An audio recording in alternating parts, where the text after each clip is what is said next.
Welcome to Connected Through Christ, a podcast where faith meets real life. Your host, Jeremy Johnson.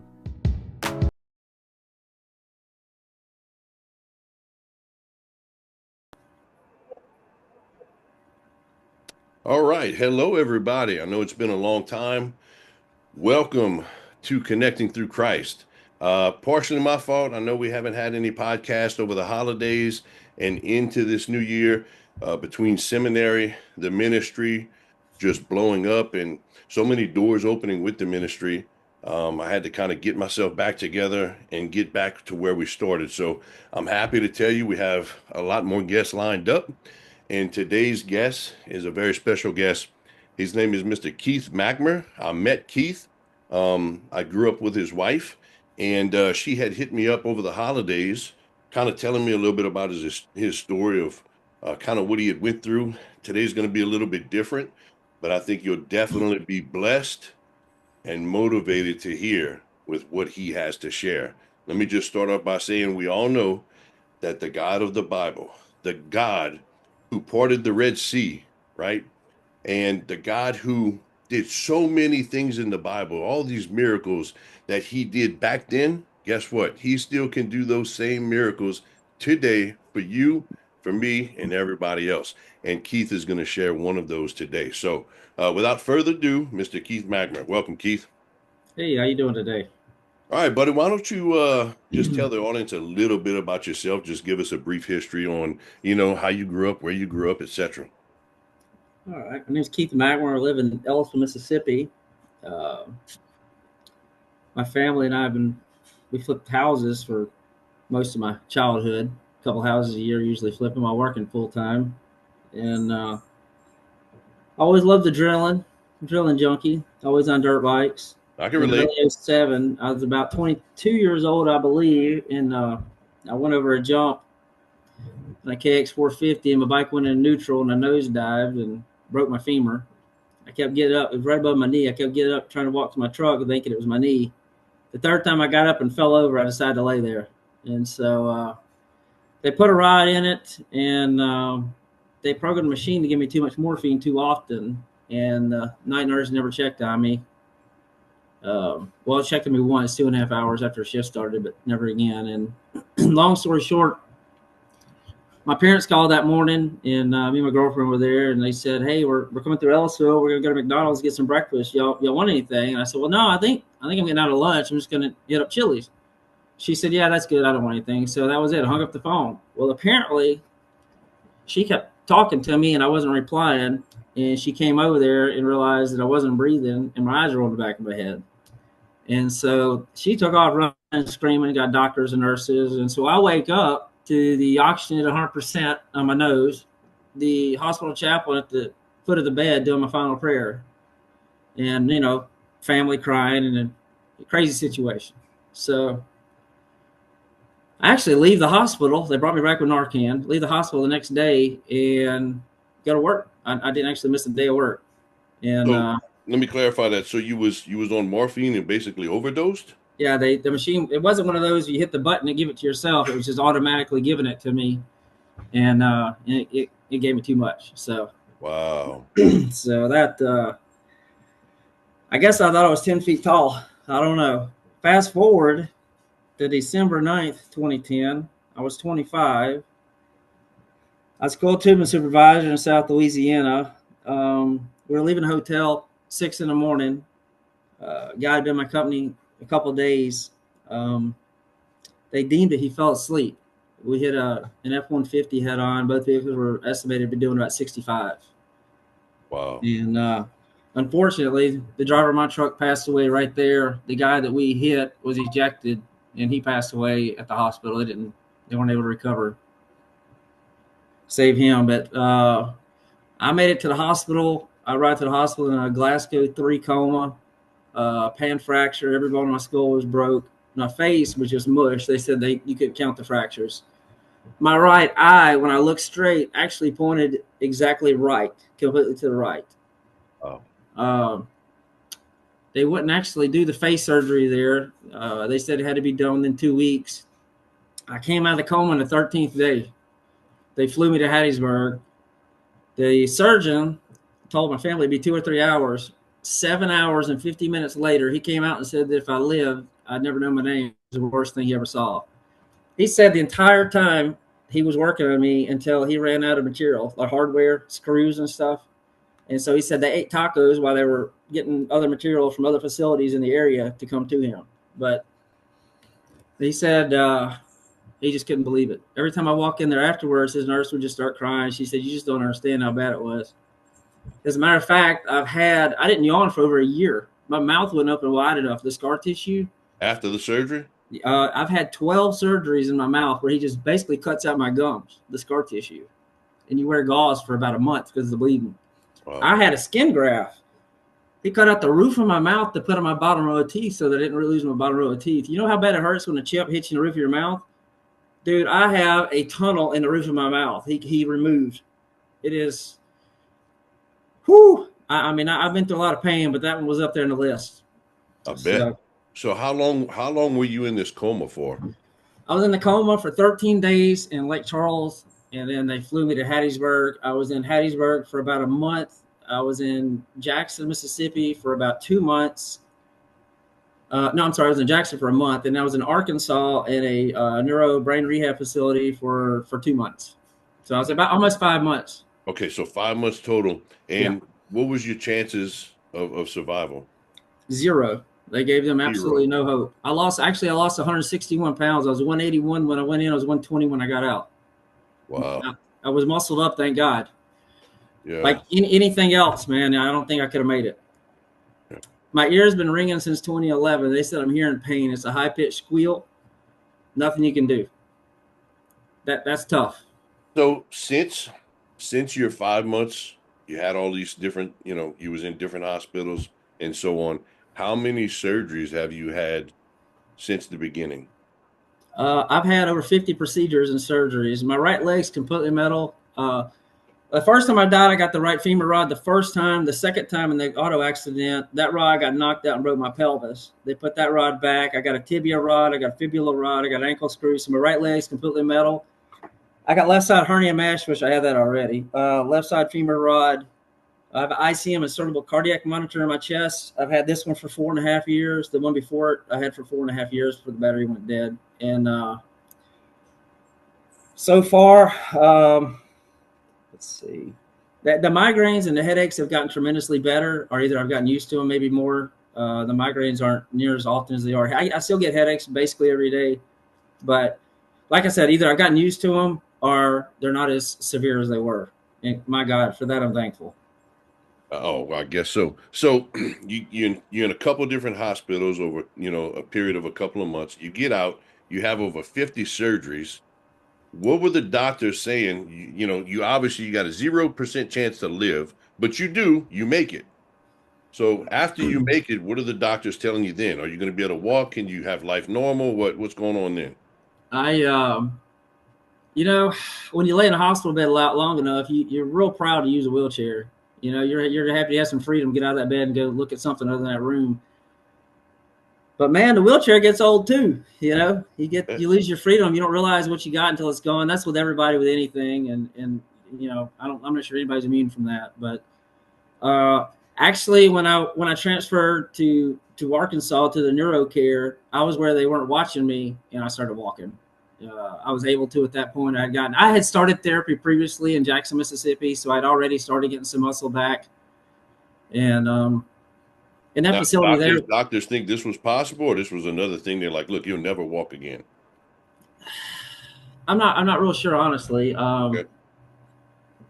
I never even about 6 months ago, I messaged Lake Charles Memorial HR department to see. I told them about the incident. Said, "Hey, can I come say thank you to anybody that might still be there?" And I never heard back. But I was out to lunch there. There's no way I remember that. One of my first memories. This is crazy. I've always had, for some reason, unnaturally strong hands. I don't know, but I got so weak laying in a hospital bed, I couldn't sit up, no muscle. And so I think this is my first memory after the wreck. My mom, they said, "Well, see if his hands are still strong." And my mom having me grab her hand and say, squeeze it real hard. And I still remember her screaming, "Ah, his hands are still strong." Yeah. hey, listen, you gotta laugh at anything you can. I bet. I mean, Yeah, coming from that type of circumstance, yeah, I guess so. it's So, been tough. yeah, I bet. I mean, I can't imagine. I can't relate. I mean, I've had numerous surgeries from things that I've had from my own choice of being an adrenaline junkie and living that type of life, but never extreme like yourself. So all this happens to you. You have a zero chance to live, but you do. And here you are, right here, right now, right? So tell me why you think you're here. I look every day for it. I'm not sure I'll ever know for sure, but I got lucky. I got a beautiful wife, and we started. You know, we got married later in life, and we had kids immediately after getting married. And well, they told me I couldn't have kids. They told me on a Friday actually, and not to get your hopes up, bud. And that was Friday, and literally Monday, 3 days later, I came home pregnant. And you Wow. know, when people say when they find out they're pregnant, yeah, I don't care if it's a boy or a girl as long as it's healthy. I was like, Jesus, please. I really don't care if it's a boy or a girl. Just please let it, just 2 arms, 2 legs, fingers and Right. toes be correct. You know, like, come on. And you know what? He did. Prayer changes things. Like when the accident happened, my grandmother had prayer chain all the way to Egypt. And you know what? I'm thankful for every one of them because it may be what it took. So she was in Egypt. She had a prayer. What? No, she had a prayer chain online all the way to Egypt. She had people Okay. there at that church praising for praying for me. Wow. And like I said, it took every bit of it. They there was I don't know. Everything happens for a reason. Right. So But you were able to beat the odds. You weren't supposed to live. Here you are. You weren't supposed to have kids. How many you have?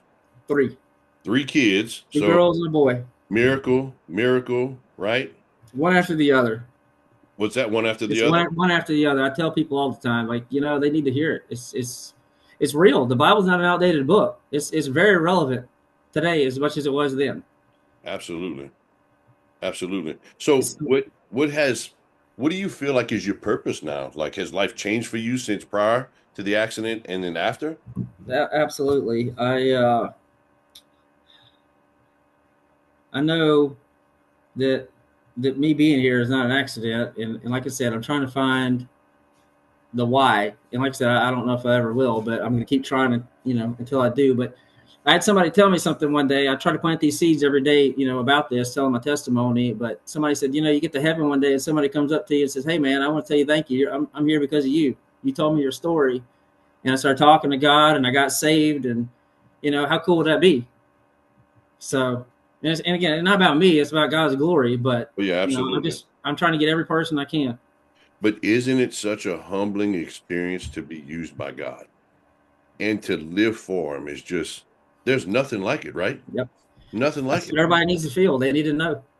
I know sometimes I even tell my wife, sometimes I wish I could just take what I have inside of me and just ball it up and just put it into someone where they could just immediately experience that feeling of knowing Yeah. God's alive, and It's he's real. inside. It's Yeah. very real. It's exciting, right? Yeah. Yeah. And the So devil's working overtime, so everybody needs to get ready. If you don't know him, you need to know him. Revelations, man, we're running out of time. yeah, I It's agree with happening. that.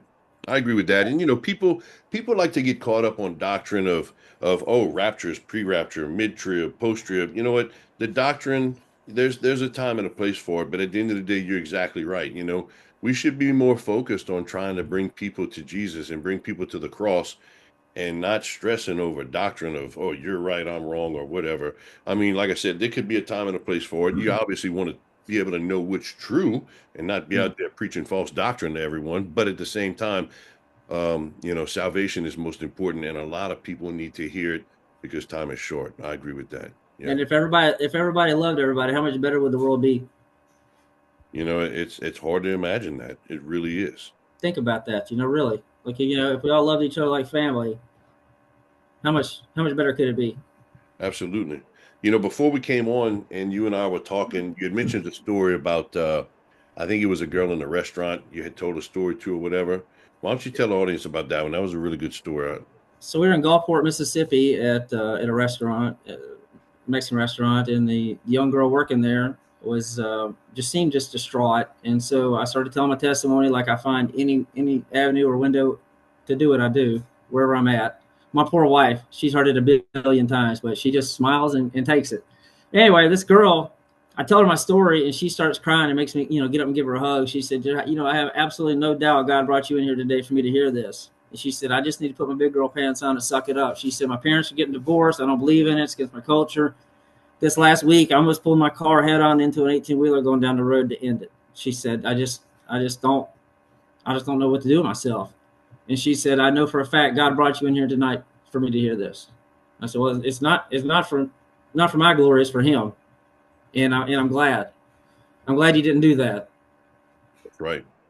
And it's awesome because, and you hit it just now. It's not when you're sitting there and you're trying to tell your story or give a testimony to someone, it's not about you. It's not about me, and some people take those things the wrong way. Some people think that, oh, just because he's a Christian, he thinks he's perfect. He's, oh no. And it's not like that. Like, look, no. Being a Christian doesn't make me better than you. I'm just trying to be better than who I was yesterday. That's what I say every day. Every day. But you know what? I'm not perfect, but I am forgiven. Oh, absolutely. Right. I'm forgiven. God's grace is awesome. Yep. He paid a price that I couldn't pay. I thank him every day. So how's life been? Like, I know you're very thankful to be here and be alive. You got a beautiful family and everything. And so what else has changed in your life, or what is it that you feel you're heading towards next? Well, we're coming up this December 9th will be 15 years. The transformation from then until now is it's astounding. I mean, I'm not sure anybody could believe it unless they just knew it. The recovery I've had to the point that we have several businesses. I can't work with a brain injury. Obviously, I'm disabled for life again through no fault of my own. But the Bible says if you don't work, you don't eat. And I begged God in that hospital. I begged him a lot of days, real hard for a long time, to let me walk, let me work, let me be a contributing member of society. And he did. And so some days are harder than others. I'm due for another lumbar back surgery soon, another mouth surgery, a Z-plasty they're going to do when insurance approves. Really? Yeah. It's like I said, it's been almost 15 years. I'm still almost a full-time patient, but that's okay. I'm not complaining.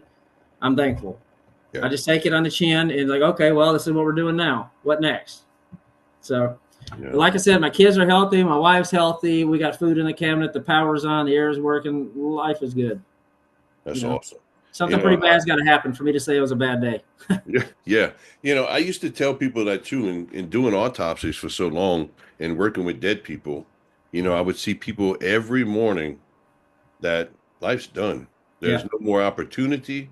Yep. And there's be some days, where I would go into the office, get into the OR, and might not be the best day, I might be feeling under the weather. I might have something going on mentally that's affecting me. But regardless, I could always look down and see, the person that I was fixing to work on and think, you know what?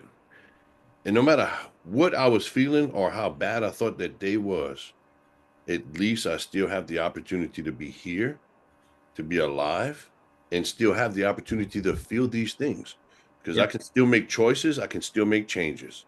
Yeah. And I'm still here to do so, and when you get to that type of mentality and that type of a mission on life, it changes things. It changes your perception and how you react to things as well. So I know you said, talking about this whole, thing that happened to you. I know listening to your story I was just in awe listening to it, the surgeries. And I can't imagine, you sit here and you talk about, I went through 50 surgeries, and you say it in a 30-second clip. Yeah. It was 50 surgeries individually, I'm sure. Well, it was surgeries and procedures. It wasn't just being cut on 50 times. I had like radio ablation frequency in my lower spine. I had 12 epidural shots, which make your hair fall off. They don't tell you that. Wow. So then I got stabbed in the head about 15 times with an injection to make my hair grow back. And my goodness, did it grow back. Man, you got more than me. Hey, I'll be 40. I'll be 40 next month. So. Well, I'm at 48. So. Well, I tell you, there's been nobody probably in the world ever be more proud to turn 40. I'm telling you, like I say, it's called the present because that's what it is. It's a present. It's a gift from God. Every day is a new opportunity to make something right. And I'm thankful for that. I believe that, man. I believe that. So are you serious in thinking about possibly, I know coming on here was a step for you, but you think maybe this step will lead you to another step of possibly doing a book or possibly doing more? I know you mentioned to me in previous conversations about maybe something like that happening. Yeah, I'm not real sure. We have a TV show right here next to us called Hometown. I actually went to school with a girl on it, Erin. But it's been so many years. Like I graduated 2003. I thought about contacting her, maybe talking to a producer, because I've had doctors, lawyers, judges. I've had an immense amount of people said, you need to get this out there. You need to do a book. You need to do a movie, a series, something. People need to hear this. And I said, hey, again, I don't know why he left me here, but I'm gonna plant every seed that I can. And however I can do that at the biggest capacity, if the opportunity presents itself, I would certainly take it. And maybe that's your Maybe. why. We'll see. Maybe that's your why. We'll Maybe see. that's why you're still here. I don't know. I look at these three kids. It's hard to think they're not why. Oh, absolutely. Yeah. Well, family, absolutely. But God's blessings on our lives, um, you know, and He doesn't owe us anything. That's the thing. He doesn't owe me anything. He doesn't owe you anything. But the fact that He still does just shows what type of heart that He has for us. Yep. And don't get me wrong. I mean, especially down here, I know we hear a lot of God's love, that type of message. And there's more to God than just love. I mean, Yeah. He's just. You have to be obedient. There's a certain way to live and not live, and people have trouble discerning those things. So I don't want people to take that lightly, because God is not just all love, but His love is that eternal for us. So the least we can do is be obedient and be obedient to Him and live for Him. Just like He died for us and He sacrificed. It's we should do the same and die to ourselves, sacrifice the wants that we have of this world, and live how He wants, not how we want. And learn it's in His time and not ours. That's a hard one. Yep. Yeah. Yeah. That's a hard one. You figure it out one way or the other. Right. So And let me ask this: if you had one thing that you could tell to the audience that would be your biggest motivating factor about God, like let's just say you have someone who's on the fence, maybe they're struggling to believe. They're struggling to truly believe that the God that is in that Bible is still the God that can change your life today. What would be the biggest thing you could tell that person? You're never too far gone. It doesn't matter what you've done. God loves you. Jesus died for you just like He died for me. You're never too far gone, and He wants you. And all you have to do is go to Him.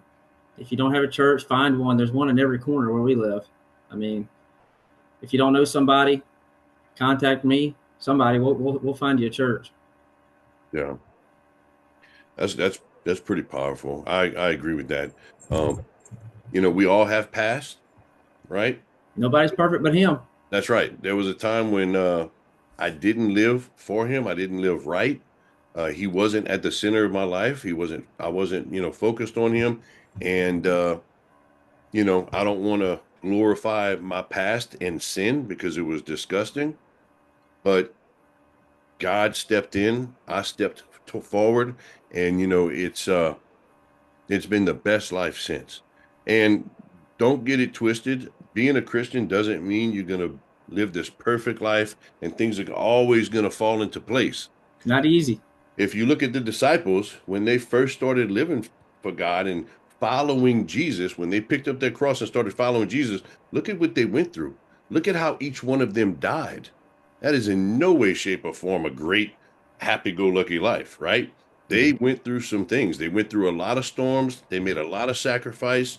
But that's the cost of picking up your cross and following Jesus. So Keith, look, I appreciate you coming on, man. Any last thoughts? Never give up. Yeah. Always get up, put your shoes on, and go. I guess coming from you and from your situation and from what you've been through, that's a huge one. Yeah. Some days it's hard. I bet it I is. said my back's getting bad again. I had degenerative disc disease. I get it from my dad. but they said in 2017 it was happening at an exponential rate. So That's not from the wreck? no, that's not. But the bulge herniated disc are. So I had one surgery Halloween of 2019. It was amazing. Supposed to be an hour, it had been 2 hours, but I was like, man, when I woke up, I said, I'm fixed. I was walking to the bathroom that day. But those discs are still good. L4, L5, S1, sciatica is good, but now the ones above it. So, but the thing is now, after suffering with that for 7 or 8 years, I went to probably 10 different doctors about it, and every one of them said something different.